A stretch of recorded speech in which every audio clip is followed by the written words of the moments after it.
Hi, I'm Peter Jones, Chartered Surveyor, author and property investor. In this short series of videos, I'm answering a question by Sam, who sent in a very long and complicated question, but I'm sure a lot of viewers will be able to relate to this because he covers a lot of points like about what to do with equity in his own home, what about equity in his wife's property, all that kind of stuff. So I'm going to carry on going through the question. By the way, Sam's not his real name. I've changed his name to protect the innocent. Let's see what he says. He says, I currently have about 15,000 in savings and my Experian credit score fluctuates between good and excellent, which is really, really good. So that's good. So you've got about £15,000. You can top that up with the equity from your own home and your wife's home, as I addressed in the two previous videos. £15,000 is a good sum which you could have available, which will help towards costs of buying properties, could help towards costs of refurbs.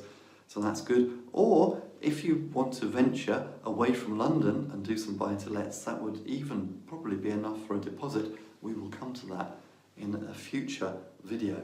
So just thinking about the whole picture so far, Sam, you've got a lot of resources there, a lot of assets, and I've been looking at using those.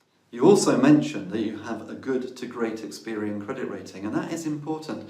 I've got an app on my phone which links to my credit report. Now, because I'm making applications on a fairly regular basis to take money out of either new purchases or refinancing existing properties which I already own, I pay, I think it's £14.99 a month to Experian to be able to get my credit report at the push of a button, and I think that's well worth it, and I send my credit report off to my broker when he's going through and making applications for me.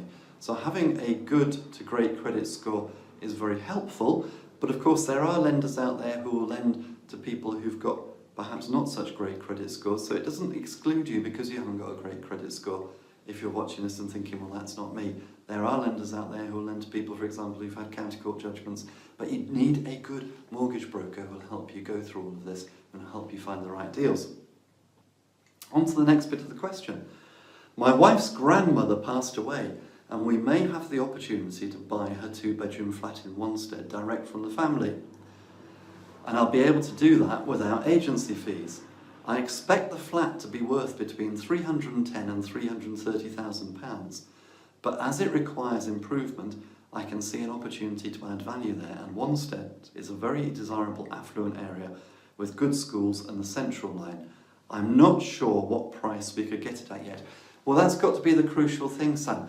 The fact that you can buy it without paying agency fees, to be honest, I don't think is neither here nor there. Okay, you might save yourself 1.5% on estate agents' fees, but in the scheme of things, I would be looking to see what the overall return on my money invested is going to be if I went into that deal. So I'd be far more interested in what works you can undertake to improve the value of the property and what that will actually mean to how much equity you have in the property and whether you can then refinance to get money back out against that property, which I think is very crucial.